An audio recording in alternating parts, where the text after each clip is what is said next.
gosh, it's my episode, It's isn't your it? episode, yeah. Wow. It's been a minute.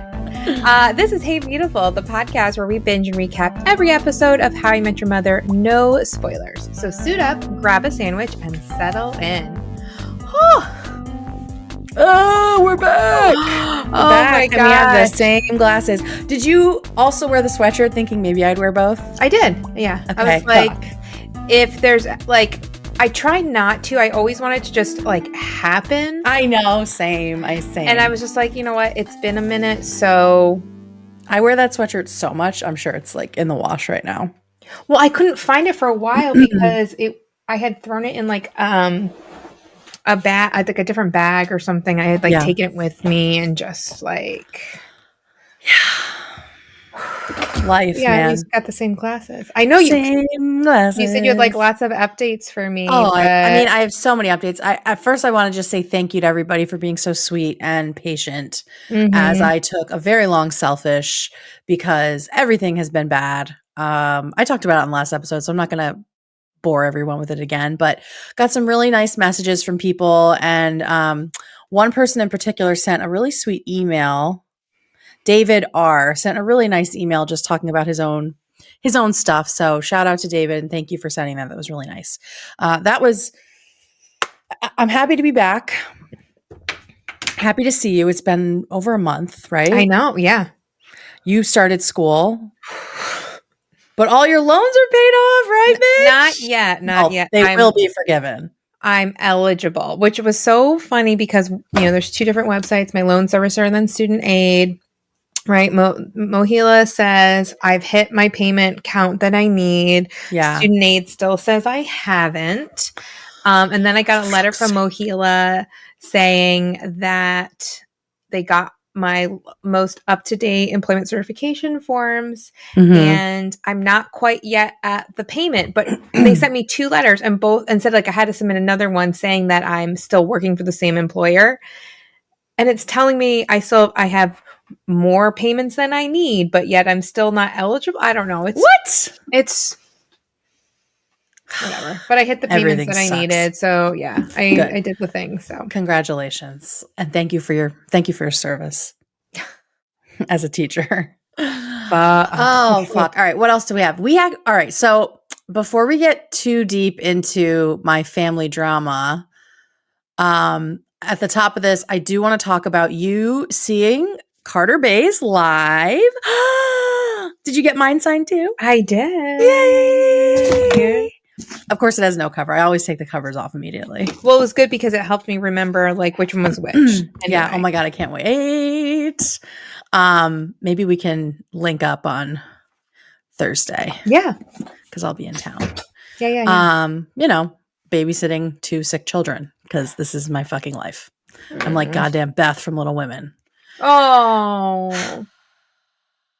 Anyway, so tell me how was the event? I know it was ages ago now, but how did it go? Great. It was wild. There was a lot of like Wesleyan former professors or whatever, not necessarily of Carter's, but people who worked at Wesleyan because it was at like one of the local bookstores close by. Yeah. And so like Wesleyan location. And I got there super early because of course, and I walked in and I asked somebody at the desk like where to go for the event, and he had no idea what I was talking about. Was he a college child working? Yeah, he was a baby. Gotcha. Also, it was like conflicting messages about the masks. Great. Yeah. So Caitlin was like anxious texting me. She's like, everyone's wearing a mask but me. Everyone's looking at me. I don't know what to do. There's a box up on the table. I don't know if I should go get it. And Keith's like, get the mask. And I'm like, I was like, at this point too, I'm like more than 2 weeks post updated booster. So I'm like Gucci, right? Yeah. Finally put the mask on. And then Carter says he thought it was me, but couldn't, because every time we've seen him, it's been without the mask. He was like, you had the mask on and I was pretty sure it was you, but like, you never know. Aww, he recognized you. Because he's like looking, like he's reading, he's like looking at me. I'm just just time out. I am wearing a shirt. It is just apparently flesh colored in this light. So I'm not naked doing this podcast. I just should have thought. It looks like I have like your skin is so wrinkly smooth. Skin. Your booty is so smooth. Anyway. Guys, this is going to be weird because we haven't seen each other in such a long time. And this is unusual for us too. Yeah. But yeah, no, it was awesome. It was so cool to like hear the stories again. Things that he shared with us like months before, all of these events that he's been doing at bookstores. And also what was I going to say? So he was like so sweet. He asked about the podcast, asked like how he's like, did you guys put out the interview, like the full thing yet? And I said, oh, we split it up to 2. We're going to be sending out the second one shortly. It was very well received. We're so grateful. And he was like genuinely like curious to see like, I should send him the links. I didn't do that. And it was just so sweet. And he said that he's like, seriously, like anytime. And I was like, and you know me, famous or recognizable person. I don't know. I'm not good with words on any like good day. I'm just like, ugh. And I was just like, don't tempt me with a good time or something stupid. Or I'm going to hold you to. I'm just like, God, Caitlin, you're so stupid. Full on Randy moment. Just full on the goddamn lobster costume. But I thought that was really sweet. So he said that he definitely would love to be on again, and he thanks us and the HB fam for like the continued support of the show. I mean, it's so easy. It's such a great show. I know. It really is. And also, you had another HIMYM experience this weekend. I did. You're crushing it. So my son is a senior, and unbelievable. It's insane. And we're doing like the college tours, which, some people did over the summer, but I didn't even see him at all, let alone like all the extensive traveling we've been doing. Right. But we went to Columbia yesterday. Fucking Columbia. Is he going to study architecture? No, but I did meet a professor of architecture who works at Columbia. What? And her and her husband and their like very small architectural firm. She's very humble. They designed like the buildings or whatever at the U.S.-Canada border. This simulation is wild that we're living in, right? Oh my God. All the HIMYM tidbits there. Yeah. And you went somewhere delicious for lunch that's also related. Gray's Papaya. Was it good? It was a hot dog. It was a hot dog. It was a city hot dog. We were starving, just got off the train. We also made our way through Central Park, steer cleared of the zoo. I was not in the mood to be mugged. We had just gotten there. Yeah, not happening. Which we have had confirmation, thanks to Reddit, that Marshall was in fact mugged by a monkey. Yep. Still don't care. Yeah. Still mad. No. Still mad about it. Yeah. Let me tell you about hot dogs. I think I'm off hot dogs. I have not craved one. I didn't crave one all summer. I've craved them and they do me dirty every time. And then I go, that's it. I'm done. I'm done with the dog. And then it hits me. I'm just like, I need one. I haven't wanted them at all. I'm kind of sad. It's been like part of my personality for so many years. I know. The love of hot dogs, the toaster and everything. Maybe it'll change, but Jack ordered the recession special. It was like 2 hot dogs and a soda. Oh, we got soda. You got a little bit of soda. A little ASMR. Yeah. The shame ASMR. Yeah. Oh my God. Yeah, but it was amazing. It was really a great trip. It was, all the little like HIMYM nuggets were just, very cool. And then like my super cool uncle, who is, a hairstylist. He was cutting the hair at a client's lightly apartment. gay.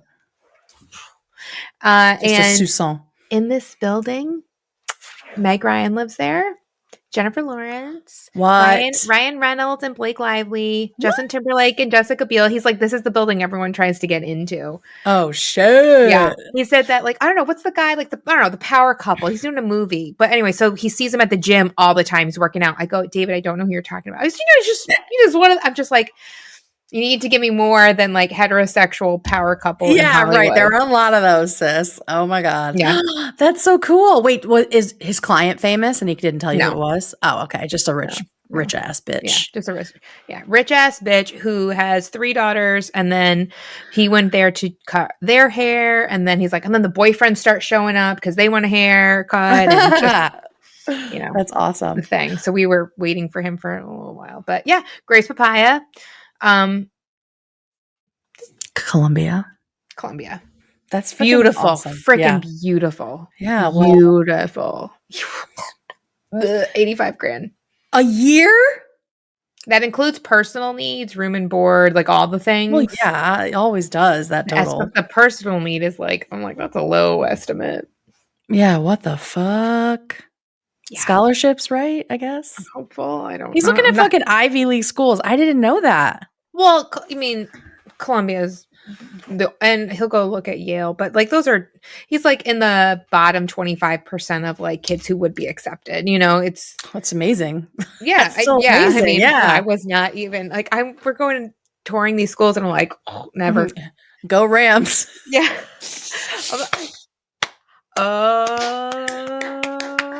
One of his good friends loves URI, and they are thinking it's one of their top 2.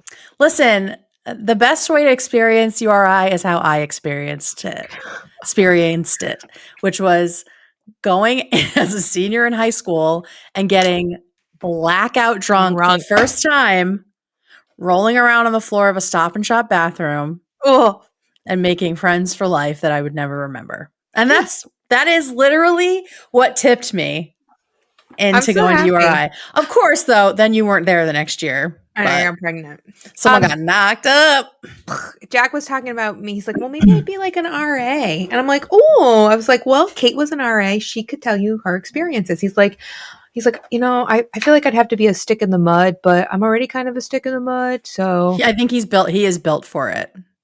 But as I've gotten older, I'm like, wow, it was literally, I was like a fucking cop. Like I was like a fucking narc. I know. But also I was in freshman dorms and the children would have fucking died of alcohol poisoning. You know, like I don't see the point in having RAs in like the older buildings, at least not to like police the alcohol stuff. But also I was only a sophomore. That's insane. That's a lot of responsibility for I broke up fights. Like and they didn't pay us anything. They covered our room and board, which didn't cost them a fucking thing, you know? Just to get us to like police our peers. So, but I mean, it does cover room and board, which my mom didn't have to pay for. So, yeah. So there's that. Okay. So, stay tuned at the end. We have 8 legendary moments from listeners like you. And now let's get into, at last, Canning Randy. This episode is brought to you by our Patreon pals, especially our almighty 5 members, Ben, Adam, Tish, and Johnny. Our sliding scale means no matter what you can afford, you enjoy all the perks we offer. That means early access to every episode we make, private live streams with us, full-length interviews with guests, and more, like Kate dropping some family drama. So if you are hearing this and you don't know what we're talking about, Kate dropped some, like a bombshell just for patrons. I did. Join our Patreon for as little as $2 a month at patreon.com/HeyBeautifulPod. All right, so let's get into Canning Randy. This is season 6, episode 7. It first aired on November 1st, 2010, and was written by Chuck Tatham. We saw, oh my goodness gracious. So oh my gosh. It's okay. We're rusty. It's okay. It's rusty. It's rusty out here. Fuck me. Anyway, I just lost my thing. So Chuck Tatham, where have we seen him? If my page would load. Okay, we saw him in season 4, Little Minnesota, season 5, dual citizenship. And now Canning Randy. So some good Robin.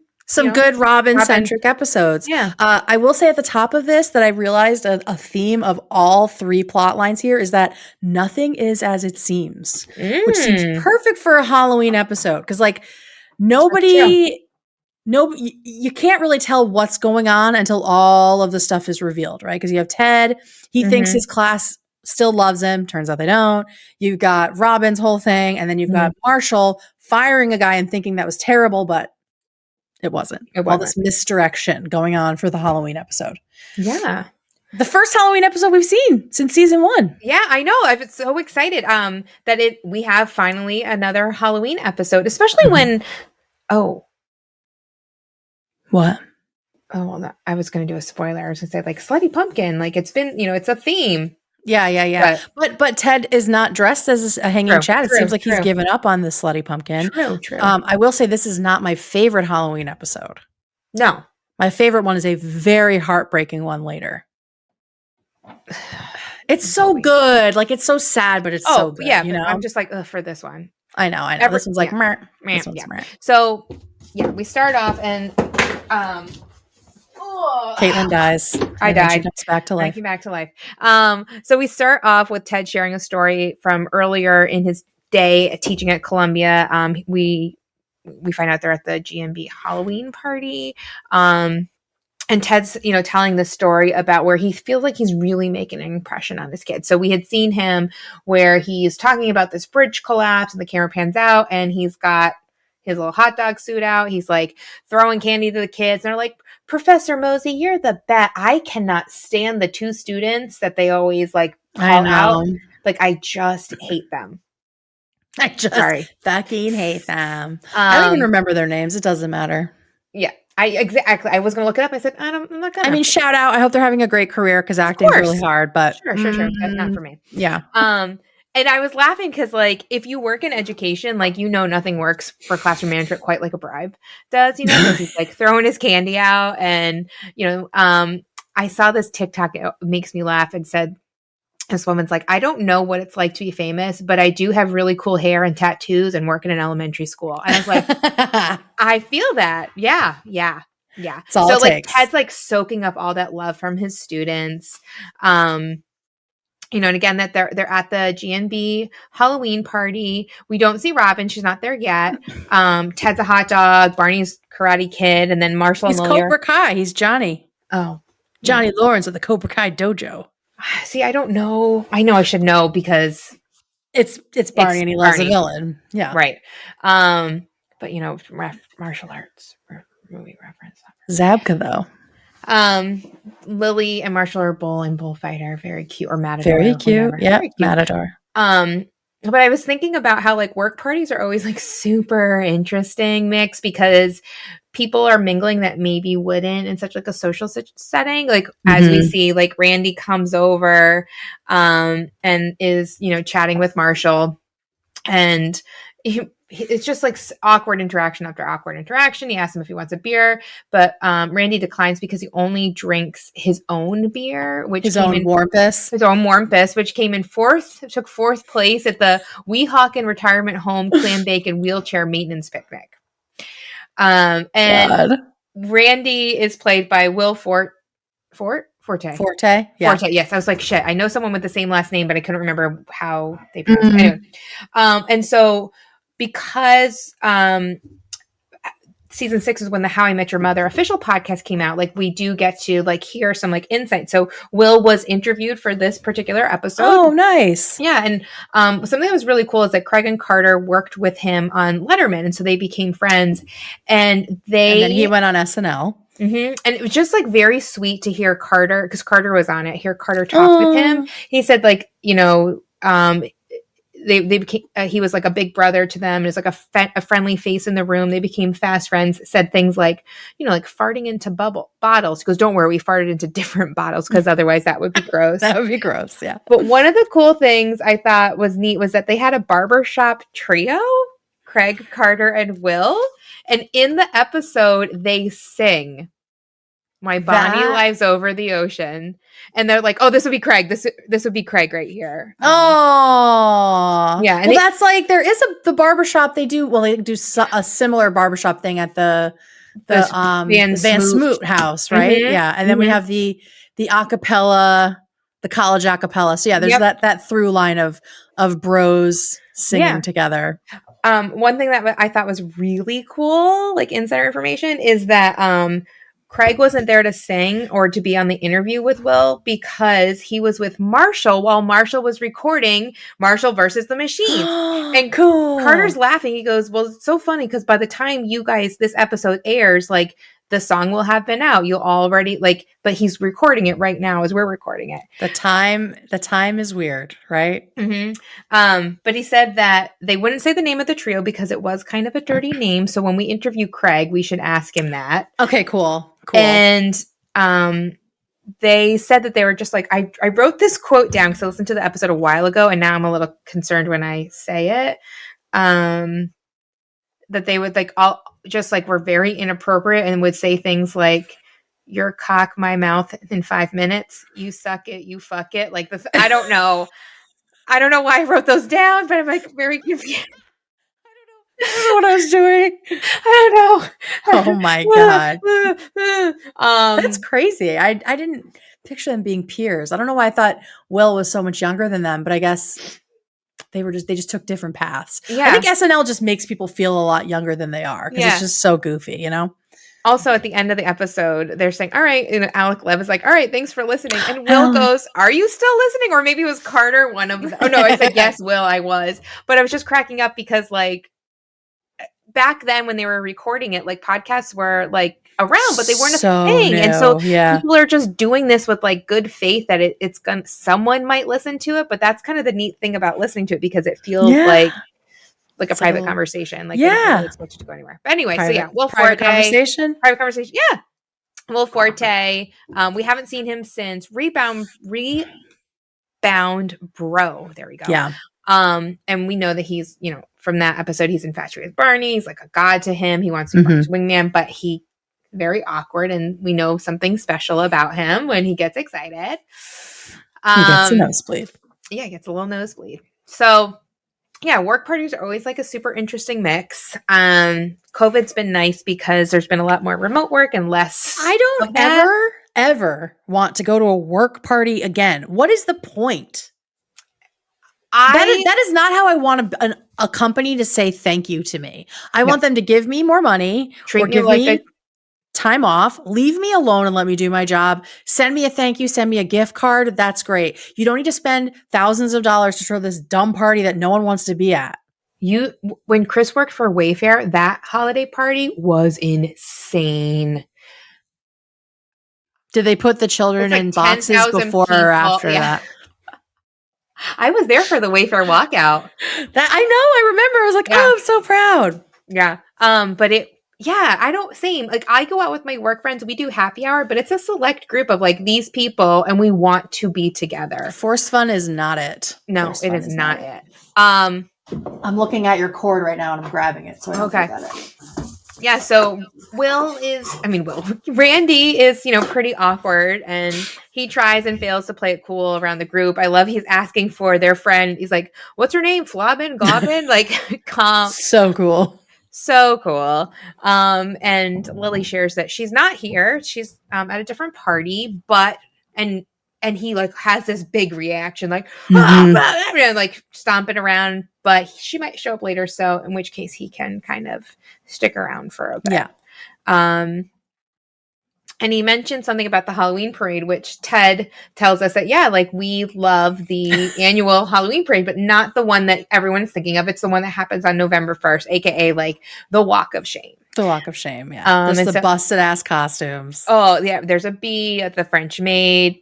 Ted makes the joke about Pocahontas, which Marshall does. Oh, sorry. They call him out on it. Yep, that's immediately called out, which like, is come great. on, there's a line. Yeah. And they're just like kind of like thinking like how great this is and could it get any better? And Ted turns, he's like, yes, it could. And we see this super slutty nurse walking down the street and it is Robin coming home from who knows where. Something we can only assume was a very late night. Yes. And everyone makes a lot of assumptions about it this whole episode. It reminds me of her fake Canada husband. Oh, yeah.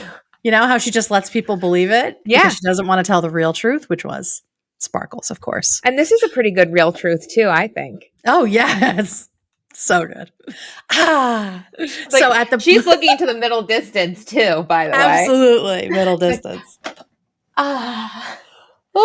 Anyway. So, yes. At the bar, everyone is giving Robin a hard time. She's not giving anything up because it's Scherbatsky. She's good at this. She's got it locked down. But we also Becky also gets brought up. And if you watch, the second time you watch the episode, you're like, oh, that's why they brought up Becky. Because it really is about Becky. It's not about Halloween. Right. So we find out that Becky has been doing commercials on the side. One very famous commercial, which we all know and love, Boats, which was for the Farhampton boat show, which we all know where Farhampton is and what that's about. So just little threads. Little pin in it. I wonder if she met a certain someone there because he lives in Farhampton.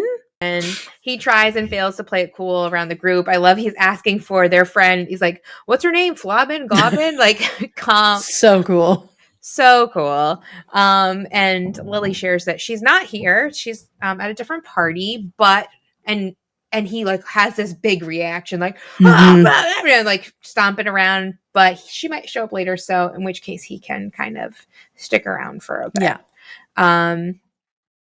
And he mentioned something about the Halloween parade, which Ted tells us that, yeah, like we love the annual Halloween parade, but not the one that everyone's thinking of. It's the one that happens on November 1st, aka like the Walk of Shame. The Walk of Shame, yeah. There's the busted ass costumes. Oh, yeah. There's a bee at the French maid.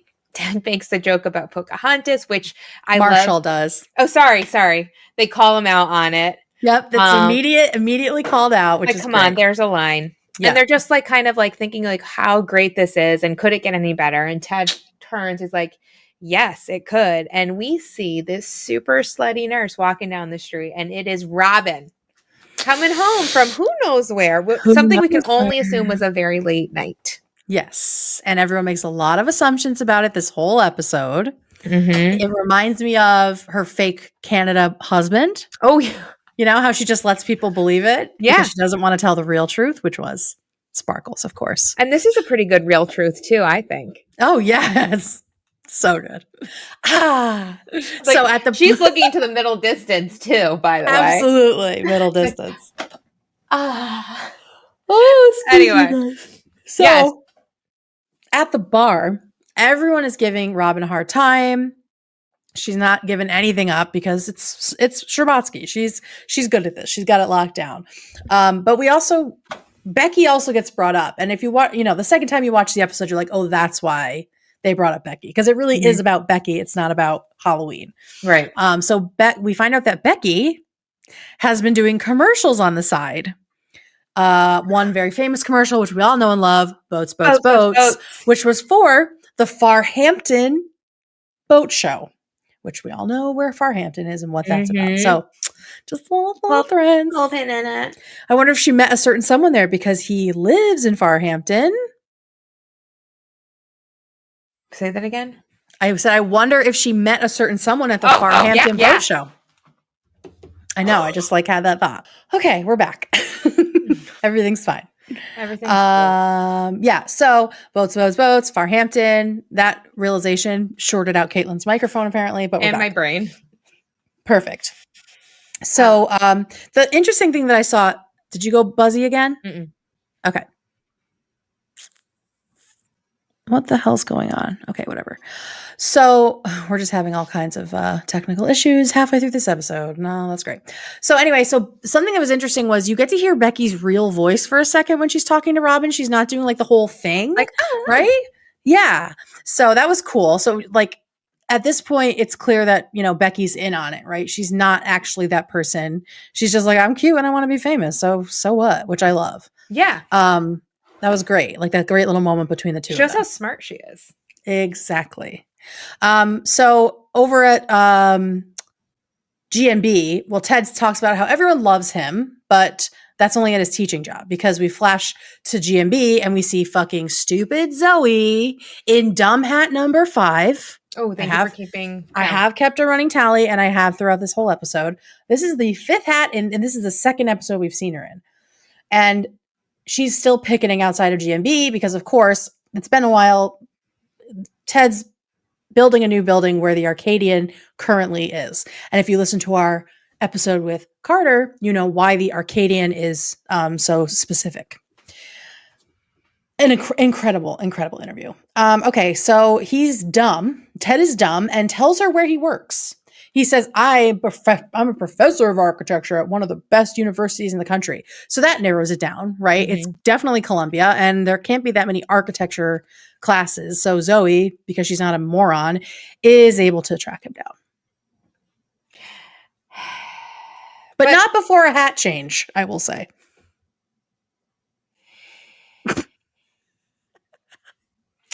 But I mean, Zoe does have a good point, because we already know that GMB is not really like the best or most ethical company. Facts. Yes. To the point where they actually have to make a video to put out to show about all the things that make them good and show that they care. It reminded me of like the Ultracell.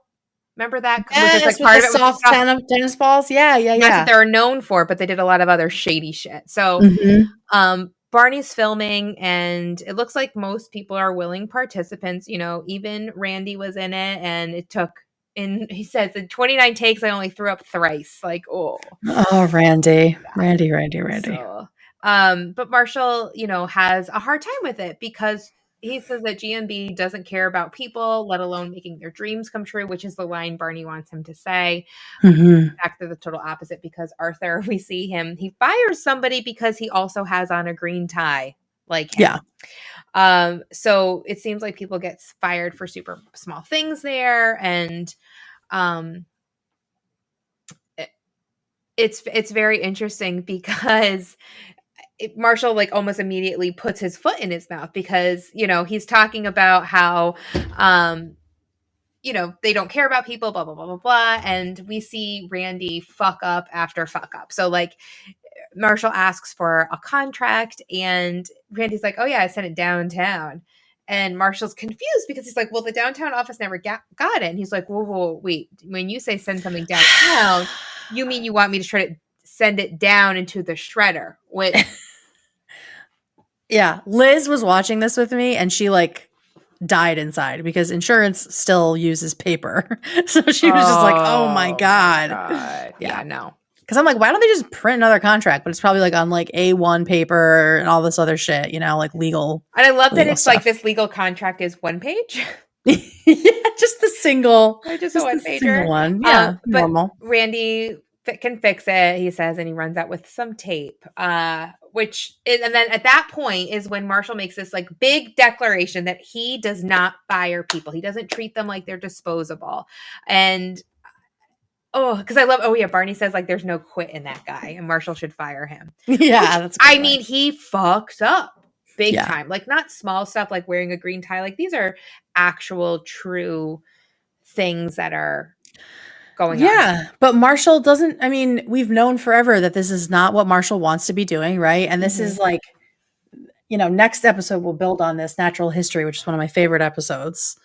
It builds on, you know, Marshall getting fed up with the corporate stooge life. Like you start to see it here where he's saying the GMB are hypocrites, and, you know, they crush people's dreams. They don't make dreams come true. So he's clearly like getting really burnt out doing this. And he talks later a little bit about his dream and all that. So yeah, this is like the start of the crescendo toward Marshall feeling like he needs to do something else. So at the bar, Lily is grilling Robin to find out who she slept with.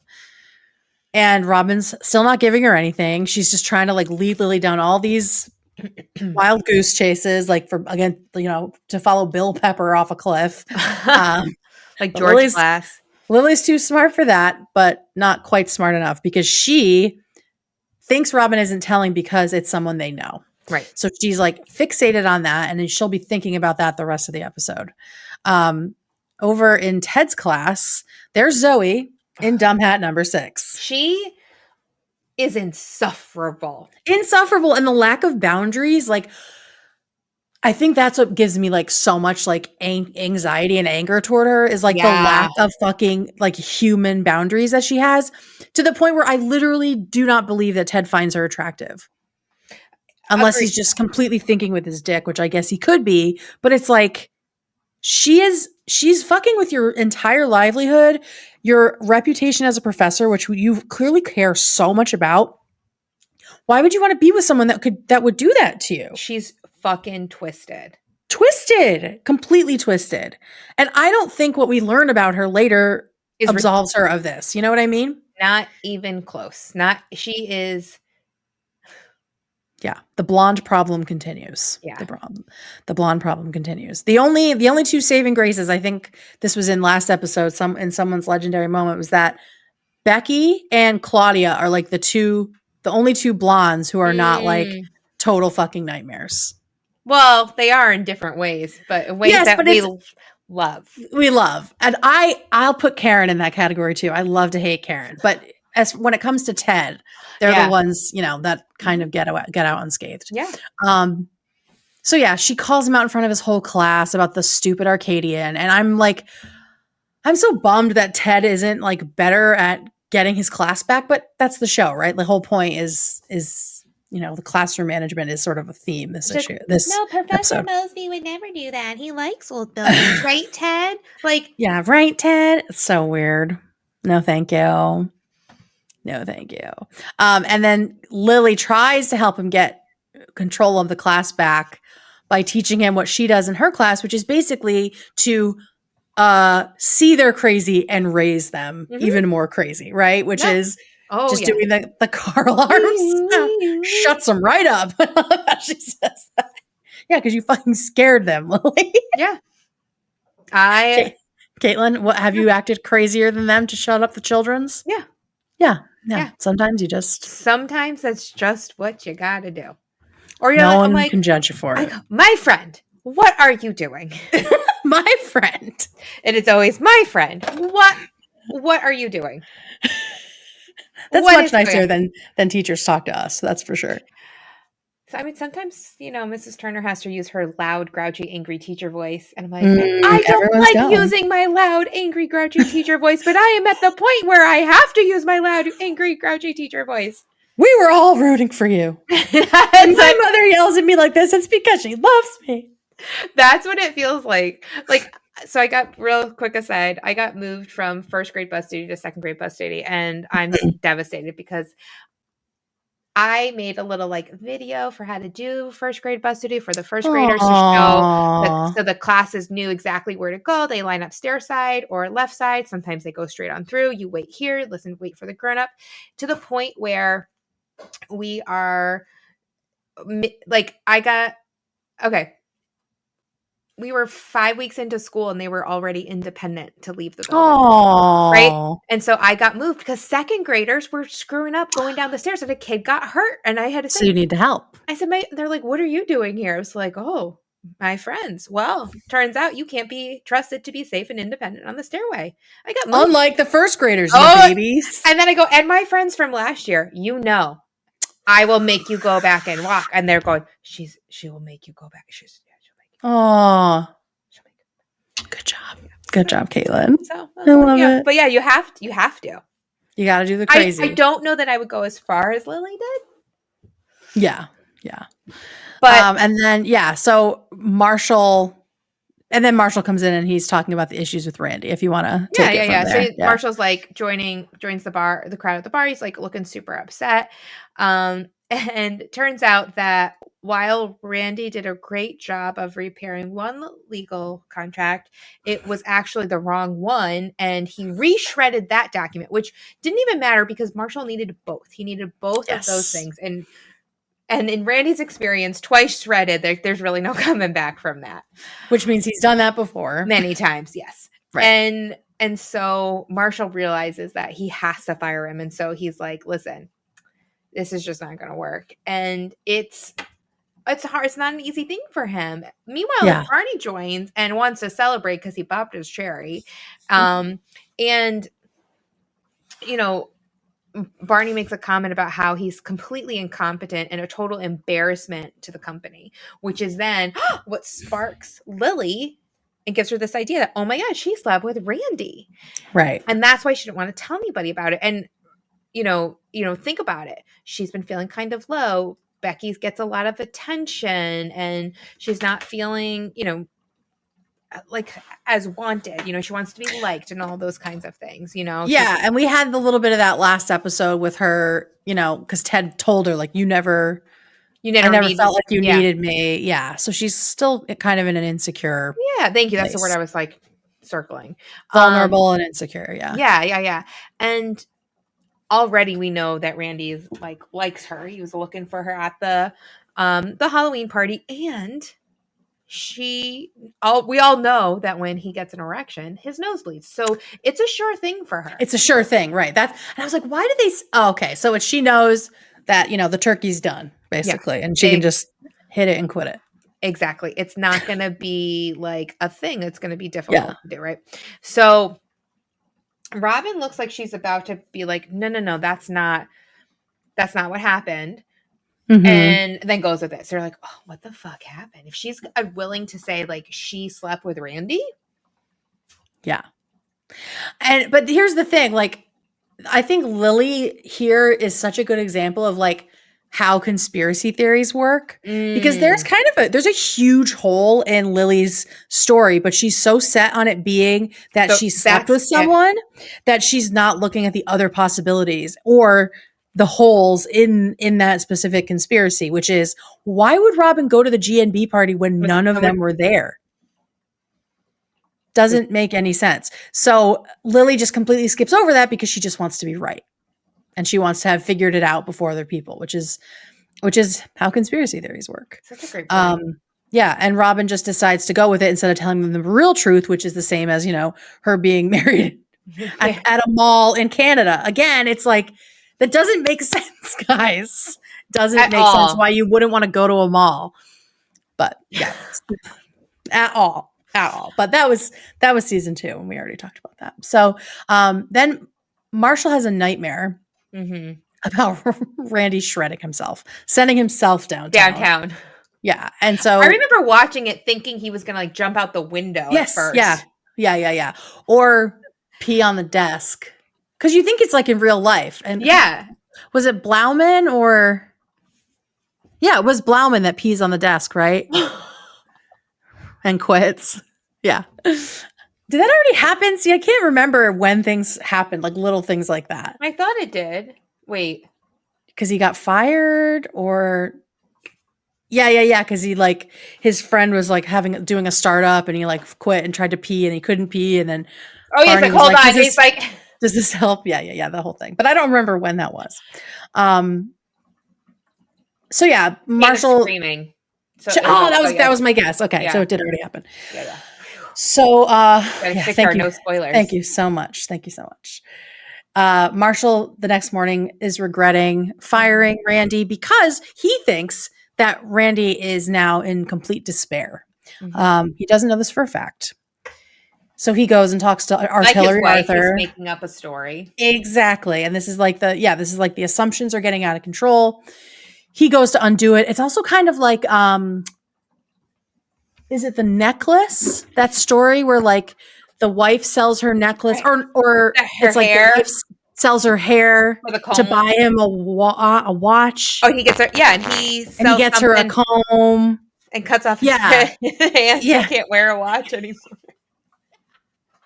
Something to that effect. Yeah. I don't remember what she buys him that he sells in order to get the comb. But yeah, it's like a husband and wife who sell something to get something nice for their partner. But they can't use it because what they sold was what they needed to use this thing. Is it O. Henry that wrote that? Or yeah, it is. Okay. It's The Gift of the Magi. Oh, duh. The Gift of the Magi. He sells his beloved watch to buy his wife combs for her beautiful hair, only to find that she sold her hair to buy him a watch chain. A watch chain. How much are those fucking combs? And also, did she shave her head? You can still put combs in your fucking hair. Anyway. It's such an outdated He's the one that's really fucked. He's the one that's really fucked. Her hair will grow back. I just love the fucking combs. But he's out a watch. So stupid. So yeah, this is a very Gift of the Magi. Yeah, this is a very Gift of the Magi situation where he thinks he's fixing something for Randy, but he's not. Also, but anyway, Randy is like me in that, like, I'm always trying to be helpful, but just in everyone's way. Fucking it up. Like, when he goes to you get are the not phone, as bad as Randy. That is so funny. Yeah. To tell his mom the B in GNP stands for bank. Okay, mother. He definitely listens. I'll see you for dinner. Yeah, he's a serial killer. Oh, yes. So he talks Arthur into unfiring Randy. sadly. And then we see dumb hat number 7. Zoe's back and his class is in total anarchy. Mm-hmm. He tries Lily's trick and it seems to work. But it doesn't work. But it doesn't really work. It doesn't work. But we'll find out about that later. But first, we learn, because Randy comes into the bar, Lily's theory is ruined because if he had slept with Robin, he would say so. And he has. Oh, he's like, no. Yeah, he's denied it. Because even when he jerks off to her in the shower, they don't go. He gets as far as hugging. He's so good at that, like, cringy. You know what he wasn't good at? What? Was Peace and Love. Doing George W. Bush on SNL. It was so bad. It was so bad. It was so fucking bad. That was like in the vacuum that Will Ferrell left behind. And it was just unforgivable, to be completely honest. Agreed. Just hang up that character. No one hang it up. Just stop. But yeah, so it turns out Randy wanted to be fired. Mm-hmm. Because now he has a severance and he can pursue his beer. As long as he doesn't shred the severance check. Yeah, that's a great moment. If I get a severance check and I don't shred it. It's like, why are you shredding everything? Why are you shredding it all? I know. And then, here comes Marshall with his gift of the Magi and says, "You're welcome. You're not fired." Yeah. So that didn't work out. Just like Ted's utilizing Lily's trick also didn't work because when Ted shows up at first class the next time, whenever it meets, no one's there. They're all outside GMB protesting. Losers. And Ted is pissed. And inside, dumb hat number 8, by the way. Dumb hat number 8. Jesus Christ. Yeah. I can't, like, and also, like, her face, and like, her self-righteousness. Mm-hmm. We're averaging 4 hats an episode right now. That's insane. And it's just going to go up from here. But yeah, so outside GMB, it's a little crazy. Inside GMB, Randy is livid because he does not want to be rehired. He had big plans. He was going to, like, start his brewing company or whatever. And so, he's trying to convince Marshall not to fire him. And he's like, come on. Arthur probably doesn't even remember that he is okay with it. And then Arthur, of course, comes in to congratulate Randy and says that he is never going to get fired and he will work there until he dies, which is just generous of GNB, but very dangerous for Randy, who does not want to be there. And we can quickly see that because Randy starts doing all sorts of shit with Barney egging him on. He throws, like, the water at it. Like, it's just anarchy. And so we know it's just going to be crazy. Yeah. I just want to point out one point. He pulls out his staff ID and it's been shredded and put back together. Which is just amazing little prop thing that I love. That. I just love that little I hate shredding. Tag they did. Yeah. Oh, it terrifies me. Yeah. Marshall explains that, like, it's just part of his, like, moral code. Like, he just could not cross it. Like, if somebody is not doing well, they should be given the chance to, like, do better, blah, blah, blah, blah, blah. But even though Randy's going crazy, Marshall does not relent. And he just comes up with an excuse for why he's grateful to Randy for doing all sorts of shit. Yeah. Ted calls Lily for her advice, and she tells him to embrace the hatred because behind the hatred lies fear, and he can use the fear to control them, similar to, like, what she does with Johnny. And we have this little scene where you see all the kids resting, and Johnny turns over and he, like, lifts up the blanket, and it's the severed head of the hobby horse he was running around the classroom. Which, if you aren't familiar, as an Italian, it's a reference to The Godfather, where they put this guy's prize horse's head in bed with him. And I love, like, the fluff everywhere. It's so good. I love too. I guess, like, in the movie The Godfather, if there's a character who is going to die or has a close call with death, I guess they're seen with an orange. And earlier in the episode, Johnny had an orange. Oh, I didn't know that about it, but that makes sense because when the Godfather, well, when they shoot at the Godfather, there's like the oranges everywhere. Never seen it. Oh, as an Italian. Come on. Never saw it. It's a good one. But yeah, the horse head scene is like famous. So, yeah, I knew that. I knew that. And Lily like eating her salad at the desk as his like scream reverberates. And I love too when she's on the phone with Ted. She's like, the only kids who like their teachers or whatever are nerds. She goes, except for you, Miles. And he's like shining her shoe. She is a fucking like lawless dictator, and I love it. She's her an class elementary is like school teacher. No, she's like the things that kids will ask to do for you. It's just listen. I had kids cleaning my table, so I'm like, sure. I had one of the activities during summer camp was car wash, and the children washed my car. They really wanted to do it. I know. The parents were like, what the fuck? I was like, we were just outside playing with the water and the hose. And they were like, let's wash your car. I was like, okay. I mean, they did a terrible job. They couldn't reach anything. So it wasn't like a benefit to me, but they just really wanted to wash a car. Yeah. So. Yes. The things that they do, it's silly. Yeah. But yeah, so it's kind of some psychopathic advice, but Ted tries it. And tells them that if you don't show up for class, you're going to fail, which is not entirely accurate, but it actually works. Yeah. Sorry, give me 1 sec. I got to let my cat out of this room. Sure, that's not a euphemism.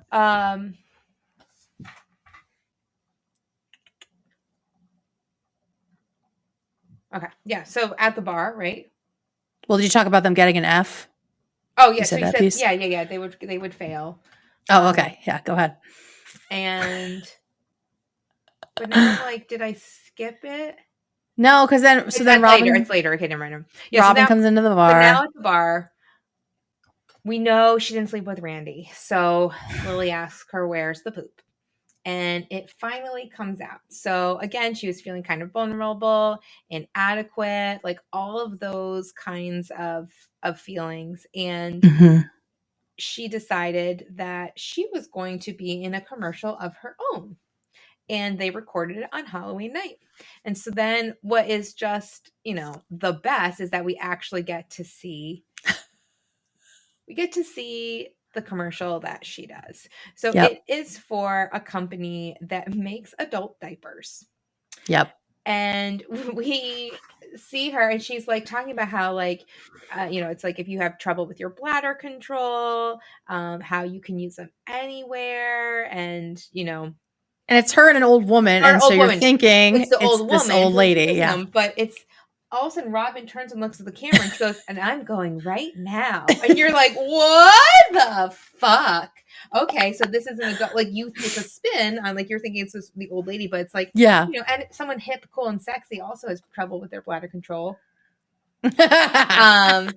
And she like goes to like inspect the old woman. She's like, can you say? And then she looks into the middle distance. And she's clearly peeing.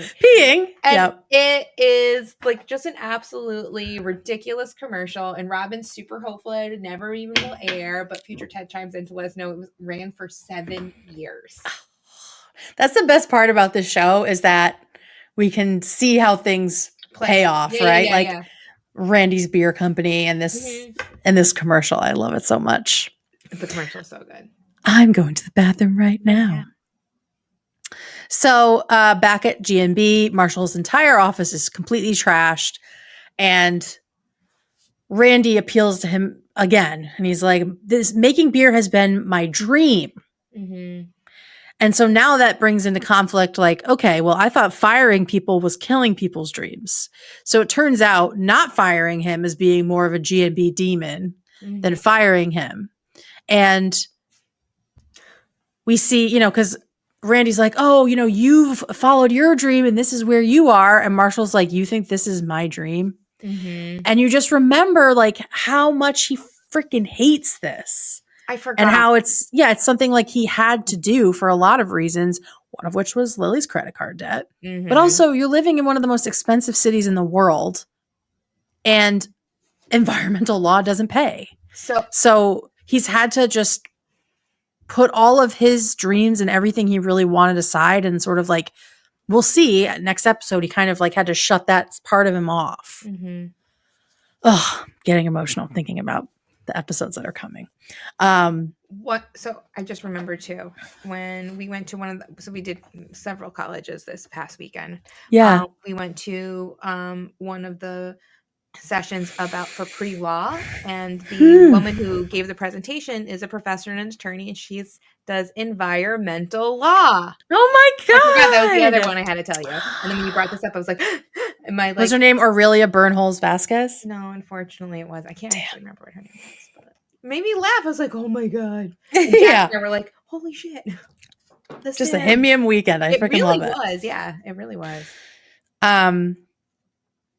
But yeah, so he takes a sip of Randy's beer and he realizes it's good. Mm-hmm. And that he can actually live up to the making people's dreams come true. And so finally he cans Randy. Yeah. And then at the next class for Ted, it's the highest attendance ever. And we kind of get this, flash forward of Randy starting his brewery, and it ended up being huge. You could get Warm Piss in any bar in America. And I think we see Warm Piss later in like a flash forwards. Yeah. So it is there. And the only thing I'm left with is like, okay, so Marshall really did make someone's dream come true. Like it really paid off. Mm-hmm. What about his dream? And this is like the first time in a long time that we've thought deeply about what's ahead for Marshall, because it's very much been Ted, Robin, Barney, right? They've had a lot of growth. And now this is about Marshall, which is great. Mm-hmm. Because he's just kind of rotting in this corporate job. And it's like, what is going to change? What's going to make things change? What will be the inciting incident? Most of us know what that is, but we will not spoil it for those of you who are just finding this lovely show. So that is Canning Randy. What did you think, Caitlin? Less Zoe. I need less Zoe. She wasn't even in a ton of it, but she just... She wasn't even in like half of it, and she had 4 hats. Like, that's what, like, I really feel like she's so crossed the line, signing up and showing up showing up at... It's stalking. It really is. It's literal stalking. And if, Ted were a female professor... Exactly. We wouldn't be having... Yeah. But it just... So, it was fine. I like you said, like, we get to see a little bit more of Marshall and that whole piece of him and what's going to happen next. Yeah, and they're doing a nice job building it. It's not happening overnight, which is it's great. It's like him sort of starting to wake up a little bit, which is I think how it happens in being a grown up now and like reflecting back, like you kind of start to feel the pinch, you start to feel uncomfortable, but then something happens that really makes you say, "Fuck it." Mm-hmm. I want to make a change so I'm actually happy instead of suffering. We'll see that ahead. All right, let's get into these legendary moments, Caitlin. All right. Our first one is from Helena. Helena writes, "Hi, ladies. This episode is pretty good. Of course, I don't love Zoe, so the plot with her and Ted falls flat for me. Same. Mm-hmm. But the Marshall Randy B plot really carries the episode. My legendary moment is probably Randy's outburst trying to get Marshall to fire him. First of all, another contender for best guest appearance is Will Forte, but my favorite part of this scene is watching Jason trying so hard not to break character and start laughing. They must have had a blast filming it. Honorable mention to actually a couple of lines in Ted's classroom. How do you sleep at night? And what? Too busy tearing down the Statue of Liberty? Yeah, that was good. Thanks a lot, ladies. Helena. All right, next up is Becky. Boats. Becky says, "I love this episode so much. I feel like it is a hidden gem in the series that is often overlooked. I know this is a hot take, but Randy is my favorite recurring character." All right. My legendary moment is literally anything Randy says. I don't want to brag, but in 29 takes, I only threw up thrice. Gobbin, flobbin, and I better get Mr. Messy a napkin. Oh, that cracked me up right after he like spills everything all over. Yeah. All of his lines make me laugh out loud. Stay beautiful. Thanks, Becky. Next is Rebecca. Rebecca writes, my legendary moment for Canning Randy is boats.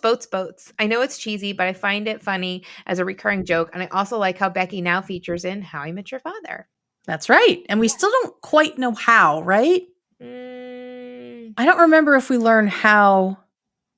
She's married.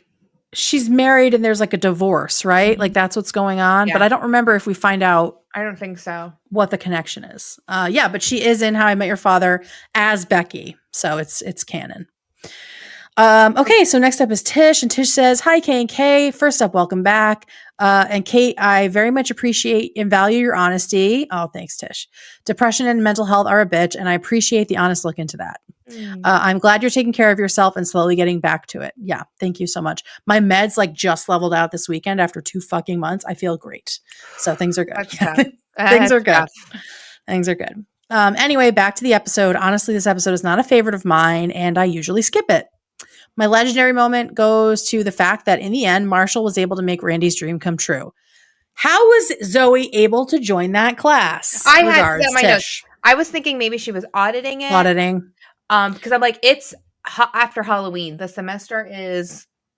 Yes, because she specifically said she registered. She didn't just say she showed up, which would have been more believable, honestly. And especially back then, with like going on all the college visits, you literally have to swipe in every building, and then there's like turnstiles within some of the big buildings. Yeah, and like different floors. Oh, that's because people fucking shoot each other. We were in New York City too, so I mean. Oh yeah, big city. Yeah, that makes sense. That makes sense. Next is Chris. Chris writes, "Hi, ladies. Glad you were able to take some self-care time, and Kate did a great job on her own." Oh, thanks, Chris. Outside of too much Zoe, this was a good episode. From a frothy mug of warm piss to Ted's hot dog puns at the start, there was a lot of silly wordplay. But I've got to give this episode to the ladies. From boats, introducing Farhampton to Robin's great facial expression while using the adult diapers. But commercials were great. Both commercials were great. But my legendary moment has to be Lily's phone call with Ted while having the dork Miles polishing her boots to the horse head on the bed. Just a great scene for her. Yeah, there were some great moments. I'm trying to nail down my legendary moment right now, and I can't. Okay, this is from Adam. Adam says, "This is an okay episode, but at least we got boats. Yeah, this is the beginning of most people's one of their favorite things about this show, which is boats. This for me is just a story mover. Randy is an okay character. Everyone has very diverse opinions about this episode. I love it. My legendary moment has got to be the Robin commercial, though. Hope all is well. Your friend Adam. Good one, Adam. That's one of mine. I'm trying to narrow it down right now. All right, Kalpesh writes, "Hey girls, hope you two are doing well. Keep smiling. My legendary moment is Randy. Everything he did on that episode and Barney trying to make a feel-good video about Goliath National Bank in the middle of this chaos is just hilarious. Thanks, Kalpesh." I don't know why both times I watched this, I laughed at Randy saying, "I care about old people." It's literally sociopaths making like a political video. Yeah. And they're trying so hard to be human and it's just failing. Did you post the one about, it's like I'm assuming women in like the red cloaks with the masks on and like the man driving his truck and they're like burning the Constitution and ultrasound. What? Where is this? This is on the internet? All right. Yeah, that was not me. Okay. That was not me. All right. Last but not least is Jeff. And Jeff says, "Hi, K and K. I hope things have slowed down for Caitlin and that you are feeling at least a little bit better, Kate." Yes, I am. Thank you. "Depression is a monster that has taken too many lights from our world." Oh, that's very sweet. "No need to apologize to the HB fam. We'll be here when you're ready. And although I know compliments don't necessarily help with depression," who are you talking to? I love compliments. "I want to say that I finally had a chance to sit down and read Grenade, and it was wonderfully written and very eye-opening. That's my story." Thank you, Jeff. That was a story that I wrote. That's really sweet. Story like triggered. Yeah. Triggered writing it, triggered reading it. As for my Legmo, in any other episode, it would be the return of Will Forte as Randy or Robin's commercial, but it's Lily putting the stuffed horse's head in the kid's mat for nap time. It's sociopathic Lily at her best, and you don't often see a Godfather reference in a kindergarten setting. Best, Jeff. So true. So very true. Thank you, Jeff. Thank you, everybody. Yeah. Caitlin, what is your Legmo, girl? I think I have to give it to Lily and her classroom management skills because it's just an honest look at education. Yeah. Just like the horse head, like that piece. Like I the underbelly of it, right? Yeah, It's just like, It's so fucking twisted. It's so like twisted. you tell your friends one way you manage it, and then underneath is the Lord of the Flies version. Yes. I'm going to agree with you. I think it's the horse head because it's so cinematic. It's like shot for shot the same as The Godfather. I feel like at one point he even like wipes his face, and I think that happens in The Godfather. Like they just did it like shot for shot, and it was so freaking good. Yeah, that definitely wins for me too. Nice. All right. Well, thanks for listening. We'll see you guys next time for Natural History. Make sure to send your legendary moments to heybeautifulpodcast@gmail.com. Don't forget, put in the subject what episode it is. So Natural History is next. If you love this recap, please leave us an Apple Podcast review. And be sure to subscribe on Apple Podcasts, Spotify, or Stitcher, however you listen, so you never miss a recap. And we hope you'll come back next episode because it's gonna be legend. Wait for it. This has been Hey Beautiful with your hosts, Kate Gorton and Caitlin Turner. Our intro outro music is by Owl All. Bye, Caitlin.